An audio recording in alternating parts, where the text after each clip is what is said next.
부산 돌려차기 사건의 피고인이 징역 20년을 선고받았습니다. 하지만 피해자는 불안에 떨고 있습니다. 피해자의 주소와 주민번호를 가해자가 외우고 있기 때문입니다. 대통령은 여성 대상 강력범죄 가해자 신상 공개 확대 신속 추진을 약속했는데 현 제도의 문제점 또 향후 개선 방안에 대해 이웅혁 건국대 경찰학과 교수와 이야기 나눠보겠습니다. 안녕하십니까? 네, 안녕하십니까? 일단 부산 돌려차기 사건의 피고인이 항소심에서 20년을 받았는데 전에 1심보다는 8년 정도 늘어났지만 피해자는 굉장히 불안해하더라고요. 네, 굉장히 불안해할 뿐만이 아니고 네. 이 사건은 상당히 안타까운 이런 요소들이 많이 깔려 있는 것 같습니다. 네. 왜냐하면 성범죄 피해자 입장에서는 사실상 피해를 당했다라고 하는 사실을 밝히기를 꺼려하죠. 그렇죠. 그래서 사실은 심정적으로 거의 피폐화되어 있을 뿐만이 아니고 가장 신고를 안 하는 이제 그런 범죄가 사실은 이 성범죄와 관련된 것인데요. 이번 사건 같은 경우에는 지금 말씀하신 대로 1심에서 12년형을 받았을 때 네. 그때 성범죄는 전혀 인정이 안 됐습니다. 그렇죠. 살인 미수의 혐의였습니다. 근데 이번에 DNA가 추후 재감정에 의해서 발견이 돼서 지금 말씀처럼 20년의 항소심 결과가 나온 것을 네. 피해자가 아주 기뻐했던 거죠. 음. 그것은 상당히 아이러니하고 어처구니 없는 그런 상황이 되지 않겠습니까? 그만큼 피해자의 입장에서는 똑같은 일이 더 이상 반복되지 않도록 내가 실체 진실을 밝히겠다. 그 어떤 측면에서 보게 된다면 형사 정의를 정말 꼭 밝히겠다. 네. 그러한 이제 입장에서 적어도 DNA 감정을 통해서 피해자의 청바지 안에서 네. 지금 범인의 DNA가 발견된 점이 강간 살인 미수의 혐의를 입증하는 데 결정적인 역할을 하게 되었던 것입니다. 지금 말씀처럼 계속 불안해하고 지금 이 범인이 구치소에 있음에도 네. 협박성 발언을 주변에 계속을 하는 이런 것에 대한 불안함 뿐만이 아니고 네. 사실은 어처구니 없게 이런 성폭행 당했다고 하는 사실을 기뻐했던 이런 사건이 이번 것의 특징이 아닌가 생각이 드는데요. 결국은 요약을 하게 되면 우리 형사사법 시스템이 네. 피해자에 대한 보호와 배려와 무엇인가 2차 피해자화를 막을 수 있는 네. 그런 제도적인 면에서는 좀 흥결이 있는 것이 아닌가라고 하는 그런 점이 노정된 사건으로 생각됩니다. 예, 피해자 입장에서는 20년 만약 한 번 더 대법원까지 가지 않는다면 20년이 확정이 된다면 20년 뒤에 나오면 자기가 또 보복 대상이 되지 않을까에 대한 우려가 있는 건데 그 이유가 주민번호하고 주소를 외우고 있더라고요. 이게 가능한 얘기입니까? 그러니까 지금 한 20년형을 다 복역을 하는 범인의 나이가 네. 대략 50세 정도가 될 겁니다. 그러면 지금 이른바 아예 공개적으로 네. 아주 잔혹한 보복 행위를 하겠다고 선언을 하고 있는 이런 상황이라고 본다면 네. 사실상 20년 지나고 나서 또는 중간에 여러 형태로 또 가석방이라든가 또 나올 수도 있기 때문에 불안의 연속이 될 수밖에 없기 때문에 네. 지금 외치는 피해자의 목소리를 우리는 제도적으로 경청을 해야 되지 않는가. 국가가 좀 나를 살려달라. 심지어 차라리 내가 살지 않았던 것이 더 낫지 않았었던 것이냐. 이런 이야기들을 지금 하고 있는 이제 그런 상황입니다. 네. 결국은 이 가해자의 기본적인 개선의 정의라든가 또 반성이라든가 이런 것은 고사하고 마치 지금 이와 같은 일이 생긴 것이 피해자가 소위 역할을 한 것으로 그래서 내가 운이 안 좋아서 이렇게 20년이라고 하는 중형을 받았다고 본인은 생각하는 것이죠. 네. 그런데 국민적인 정서에 비춰서 보게 되면 아니 그렇게 갑작스럽게 무참히하게 공격 행위를 하고 더군다나 성적 자기 결정권을 처참하게 해야 하고 이런 것에 20년이 과연 족하겠느냐. 그야말로 완전한 온전한 피해자의 보호를 위해서는 더 중형을 선고했어야 된다. 검찰이 구형을 35년을 했는데 예. 적어도 35년에 육박하는 그와 같은 구형이 이루어지지 못한 이런 점에 대해서 피해자뿐만이 아니고 국민 전체가 상당히 안타까워하는 상황이 아닌가 해석해 봅니다. 네. 보니까 이제 민사소송법을 보면 소송 기록을 열람 복사할 수 있다. 이것 때문에 그러면 피해자의 개인 정보가 드러난 겁니까? 그렇죠. 결국은 이제 이 사안이 조금 이야기가 있습니다. 왜냐하면 사실 이와 같은 상황, 본인이 성폭행을 당한 것 같다고 하는 상황을 범행 시점에서는 사실은 몰랐던 것입니다.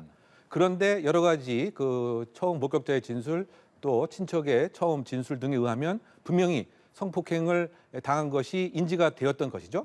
그렇다고 본다면 도대체 어떠한 사실로 네. 이 범행이 이루어졌는가에 대한 소송 관련 서류를 확보하려고 하는 노력을 피해자 단독으로 시도를 했었습니다. 그런데 사실은 피해자는 네. 형사소송에서 멀리 있는 그야말로 증거 방법의 대상일 뿐 소위 주인공은 아닙니다. 즉 검사와 범인. 피고인이 네. 주인공이 되는 거죠. 그러다 보니까 이 관련된 서류를 전혀 접수할 수나 확보할 수가 없었습니다. 소위 말해서 소송 서류에 대한 열람 등사 자체가 불가능했기 때문에 네. 그래서 부득불 이 범인을 대상으로 해서 손해배상을 청구한 거죠. 민사소송을 통해서. 그런데 이 민사소송은 원고와 피고의 관계이기 때문에 네. 두 당사자가 여러 가지 그 논박을 하면서 기타 관련된 서류에 대해서 송부하고 송달하고 그런 과정이 이루어지게 됩니다. 그런데 제도의 하나의 그 허점이 이 손해배상을 청구한 지금 이 피해자 이제 원고의 이름, 주소, 그다음에 구체적인 개인 정보가 고스란히 이 범인에게 전달이 되었던 것입니다. 아. 그래서 어디에 살고 있는지, 네. 그리고 나이는 어떻게 되고, 또 이름은 또 어떻게 되고, 또 주소는 무엇인지에 관한 것을 아주 외우고 있을 정도로 알고 있었던 것입니다. 그래서 이와 같은 그 이야기를 함께 제소했던 제자에게 털어놓게 돼서 이 이야기가 또 다시 다른 매체를 통해서 알려지게 된 이런 상황이었던 것이죠. 그럼 요약하게 되면 네. 민사소송 절차의 하나의 그 흠결 때문에 결국은 보호를 두텁게 받아야 할 피해자가 전혀 보호를 못 받고 오히려 향후 보복의 표적이 된 이러한 그 어처구니 없는 일이 벌어졌다고 생각이 됩니다. 예. 결국 이제 사업 절차에 약간의 허점이 있다라고 볼 수밖에 없는데 해외에는 어떻습니까? 이런 일이 가능합니까? 근데 기본적으로 이제 네. 국내에도 이와 같은 것을 방지할 수 있는 제도적 개선이 있으면 가능하겠죠. 예를 들면 사실은 형사소송에도 피해자의 그 신원을 잘 알지 못하도록 이를테면 가명을 써서 이렇게 올린다든가 네. 뭐 그런 것은 이미 시행이 되고 있습니다. 네. 그런데 그 민사소송 그 같은 경우에는 강제 집행이라고 하는 최종 소송의 결과를 위해서는 소위 말해서 그 상대방 피고의 정확한 주소나 또는 가해자의 또 주소가 알고 있어야 되기 때문에 그런데 하나의 제도적인 개선은 가능합니다. 예를 들면 범죄의 피해자가 된 경우 민사소송으로 손해배상을 청구했을 때는 이 원고에 대한 인적 사항을 비공개로 또는 가명 처리를 한다든가 이렇게 된다고 한다면 네. 이런 그 피해자, 범죄인 피해자가 원고가 된 경우에 인적 사항이 가려질 수 있는 이런 그 대안이 되리라고 생각이 됩니다. 예. 보니까 이제 신상 정보 공개 명령도 어제 재판부가 내렸습니다. 10년 동안 해야 된다라고 하는데 그럼 언제부터 이제 10년이 되는 겁니까? 근데 기본적으로는 이제 그 3심제이기 때문에 네. 대법원의 그 판결 거쳐서 형의 최종적인 확정이 이루어져야 가능한 것이겠죠. 그런데 네. 여기서 우리가 또 주목을 해야 될 점은 지금 이 신상 공개가 소위 말해서 그 뭐 지난주에 예를 들면 정의정이라고 하는 23세 그 여성이 끔찍하게 살해를 했을 때 얼굴이 공개됐던 신상 공개하고는 성격이 다른 겁니다. 지금 이 재판에서 명령한 것은 신상 공개 그 명령이라고 그 하는 것은 성범죄자에 그 한해서 네. 이를테면 등록을 특정적인 그 사이트에 하고 또 그 필요한 경우에는 주변에 이웃에게 네. 이와 같은 통지로 네, 얼굴 우편이나 메시지를 우편으로 보내죠. 네. 공지하는 이제 그런 제도인 거죠. 그러니까 지금 재판 과정에서 도대체 어떠한 사람인지 또는 이름이 구체적으로 무엇인지 얼굴은 어떻게 되어 있는지 등을 우리가 알 수 있는 그러한 의미의 이제 신상 공개는 또 아닌 것입니다. 그렇죠. 그러다 보니까 지금 그 대법원 판결을 기다려서 공개가 된다 손 치더라도 네. 우리가 그 시점에서 바로 또 얼굴을 알 수 있는 뭐 이런 상황도 아닌 것이죠. 아하. 왜냐하면 이 얼굴이 공개되는 신상 공개 제도는 특강법 8조 2에 그 의해서 피의자의 얼굴 등을 공개적으로 공개할 수 있는 그러한 규정이 있는 것입니다. 네. 피의자입니다. 그런데 지금 이 범인은 신분 자체가 피고인이죠. 그렇죠. 그래서 그 근거법 자체가 사실은 없기 때문에 이 문제에 있어서도 여러 가지 법에 대한 개선이 필요한 시점이 아닌가 보입니다. 예. 그러다 보니까 이제 뭐 유튜브 같은 데서 사적으로 공개하는 경우도 지금 드러나고 있는 또 이야기가 나오는데 그것도 이제 또 법을 위반한 소지가 있다라는 얘기가 또 나오고 있지 않습니까? 결과적으로 말씀하신 것처럼 이런 신상 공개 범위를 좀 넓혀야 된다라고 하는데 현재에서는 법을 고치지 않는 이상은 어려운 겁니까 그러면? 그렇죠. 사실은 지금 뭐 윤석열 그 대통령께서도 네. 사실은 이제 그 피해자가 이 여성인 경우 강력범죄의 경우에 있어서 이와 같은 그 입법의 무엇인가 문제점들을 적극적으로 뭐 개선을 하라 뭐 이런 지시를 한 것 같습니다. 네. 어떻게 본다면 이 법리 문제에 있어서 뭐 윤석열 대통령은 어떻게 본다면 가장 뭐 전문가 중에 전문가일 가능성이 큰데요. 그런데 지금 제가 설명드린 대로 근거법에는 분명히 피의자로 이렇게 특정되어 있기 때문에 네. 법 개정이 없이 공개하는 것은 소위 지금 얘기하는 헌법의 무죄 추정 원칙에 그 반할 수도 있고 또는 그 기타 관련된 조항에 반할 수 있는 여지가 있기 때문에 네. 지금 아마 그 법무부에서 그 대폭적인 그 법 개정 준비 작업을 하고 있지 않은가 생각이 되는데요. 예. 뭐 이를테면 지금 공개되는 그 범위를 대폭 확대한다든가 지금 이제 특강법이라고 하면 뭐 살인이라든가 유괴라든가 또는 몇 개의 범죄에만 국한되어 있습니다. 네. 그리고 또 성범죄에 관한 특별법에 이렇게 그 제한되어 있는데 이 그 범위 자체를 대폭 확대할 필요의 국민적 정서가 아주 큰 거죠. 왜냐하면 잠깐 아까 설명하신 바와 같이 개인이 이렇게 처벌을 감수하면서 공개를 한 지 하루 만에 네. 그 뷰어가 500만, 600만이나 되지 않습니까? 그렇죠. 근데 그 얘기는 결국은 범죄는 공적 사건이기 때문에 국민이 도대체 어떤 사람인지 알고 싶어하는 그런 이제 법 정서가 그 아닌가 생각이 됩니다. 그렇다고 본다면 그 적어도 네. 무죄 추정의 원칙에 그 반하지 않는 범위 내에서는 체포되거나 또는 체포돼서 입감될 당시 그 시점에서 그 머그샷을 공개를 하고 예. 설령 머그샷 공개에 동의하지 않는 경우에도 결국 지금 가장 최근의 사진을 공개할 수 있는 그런 그 방향의 그 법 개정이 지금 논의되고 있지 않나 생각됩니다. 예. 즉 머그샷 하니까 또 궁금한 게 이제 외국에서는 이제 들고 찍는 샷을 머그샷이라고 하잖아요. 이제 자기 키하고 다 나오는.